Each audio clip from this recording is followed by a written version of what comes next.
Barter exchange को अच्छे से समझने के बाद ये तो पता चल गया था कि बार्टर एक्सचेंज में बहुत सारी प्रॉब्लम्स हैं और उन प्रॉब्लम्स को सॉल्व करने का एक ही आंसर था, वो है इंट्रोडक्शन ऑफ मनी। तो अब हम ये जानेंगे कि ये जो बार्टर एक्सचेंज था इसमें मनी के इंट्रोडक्शन के बाद क्या क्या चेंजेस आए, या मनी के आने से बार्टर एक्सचेंज की जो प्रॉब्लम्स थी वो क्या क्या सॉल्व हुई। इस वीडियो का हमारा टॉपिक रहेगा functions of money. Functions of money में आप ये जानोगे कि जो जो प्रॉब्लम्स थी जो हम बार्टर एक्सचेंज में फेस कर रहे थे, जैसे कि हम उसको बाद में पेमेंट नहीं कर सकते थे, या बार्टर एक्सचेंज में ऐसा होता था कि हम स्टोर नहीं कर पाते थे, या बार्टर एक्सचेंज में हम मेजर नहीं कर पाते थे, वो सारी प्रॉब्लम्स हमारी बन गई फंक्शंस ऑफ मनी। यानी कि जैसे ही मनी आया, मनी ने जितनी भी ड्रॉबैक्स थी बार्टर एक्सचेंज के वो पूरे उसने सॉल्व कर दिए।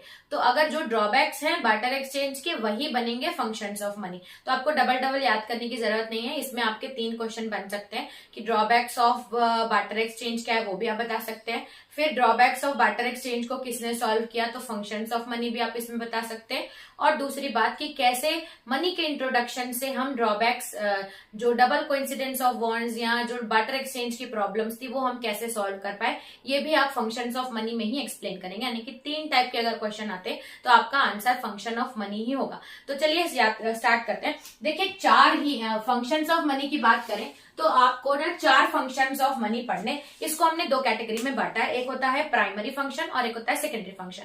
ठीक है, फंक्शंस ऑफ मनी आप 2 कैटेगरी में बांटते हैं, पहला होता है प्राइमरी, दूसरा होता है सेकेंडरी। अब क्या डिफरेंस है प्राइमरी और सेकेंडरी में? देखिए जो बेसिक हम मनी को जिससे जानते हैं कि मनी के इंट्रोडक्शन से क्या क्या होगा, या मनी के प्राइमरी फंक्शन क्या होते हैं कि मनी हम उसको मीडियम एक्सचेंज, तो जो एकदम प्रायोरिटी बेसिस पे हम जो मनी का यूज होता है एकदम ज्यादा, तो वो उसके प्राइमरी फंक्शन में आता है। बाकी सारे सेकेंडरी में आते हैं, उसके भी वैल्यू है, उसके भी यूज है, लेकिन जो प्राइमरी यूज है वो हम इसमें लेते हैं। तो प्राइमरी फंक्शंस ऑफ मनी, फिर आता है secondary function of money. Primary functions of money के अंदर हम 2 पढ़ते हैं, पहला फंक्शन है मीडियम ऑफ एक्सचेंज और सेकेंड है मेजर ऑफ वैल्यू।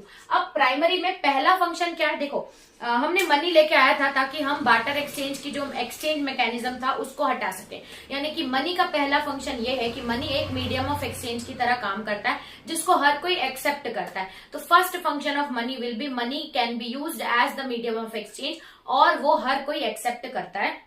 ये इसका पहला फंक्शन बन जाता है। अगर आपको कभी भी कोई भी सामान चाहिए at any point of time anywhere, money can be used as a medium of exchange. तो क्या दिया हुआ है, means that it can make payments. ठीक है, आप सारे जो भी गुड्स एंड सर्विसेज आप ले रहे हो उसके ट्रांजेक्शन में कौन हेल्प करता है, मनी हेल्प करता है। ठीक है, आपको ट्रांजेक्शन करना है या एक्सचेंज करना है वो सारा मनी का काम आता है, इसीलिए इसमें मीडियम ऑफ एक्सचेंज मनी लिया। सेकेंड क्या होता है कि हम मनी को यूज करते हैं मेजर ऑफ वैल्यू। कोई भी चीज की एक वैल्यू होती है और उसका पैसा हम देते हैं।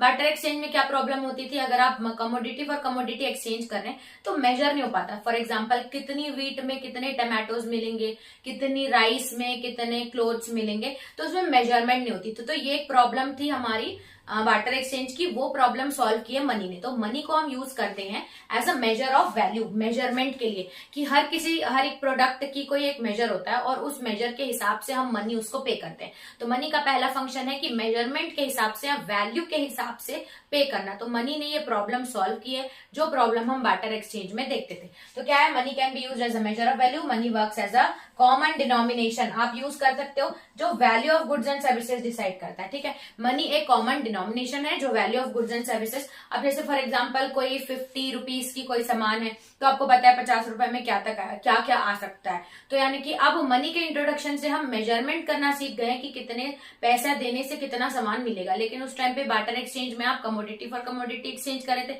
कोई मेजरमेंट ही नहीं होता। तो मनी ने हमको मेजरमेंट दिखाया, सो मेजर ऑफ वैल्यू। ठीक है, ये प्राइमरी फंक्शन में आ गया आपका। एक तो हम मनी को यूज करते हैं as a medium of exchange, दूसरा हम मनी को यूज करते हैं as measure of value, measurement के लिए। सेकेंडरी फंक्शन क्या आता है, स्टैंडर्ड ऑफ डिफर्ड। देखिए ये डिफर्ड का मतलब होता है कि फ्यूचर में पे करना, यानी कमिंग डेट पे।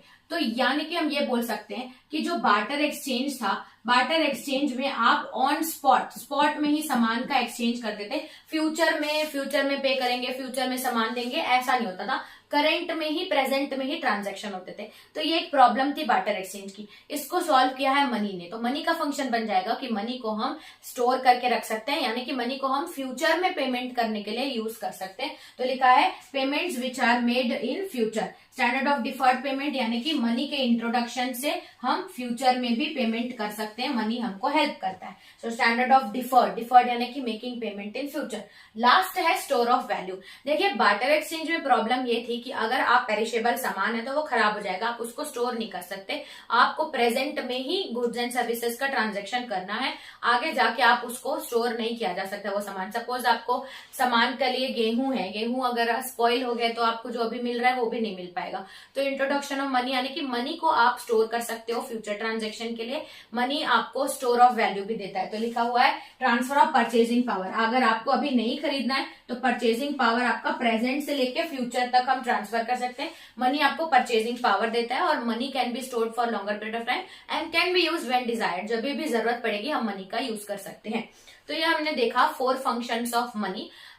इसमें अगर आप बोलेंगे ड्रॉबैक्स ऑफ बार्टर एक्सचेंज को कैसे रिमूव किए तो भी आप ये लिख सकते हैं कि बार्टर एक्सचेंज की प्रॉब्लम कैसे सॉल्व हुई ये भी लिख सकते हैं, या फंक्शंस ऑफ मनी बताइए ये भी लिख सकते हैं। 4 फंक्शन होते हैं, पहला होता है प्राइमरी, दूसरा होता है सेकेंडरी। प्राइमरी में आपका आता है exchange of value, major of value, ठीक है, ये प्राइमरी है। सेकेंडरी में स्टैंडर्ड ऑफ डिफर्ड पेमेंट और स्टोर ऑफ वैल्यू, यानी कि मनी को हम स्टोर कर सकते हैं, फ्यूचर में भी पे कर सकते हैं।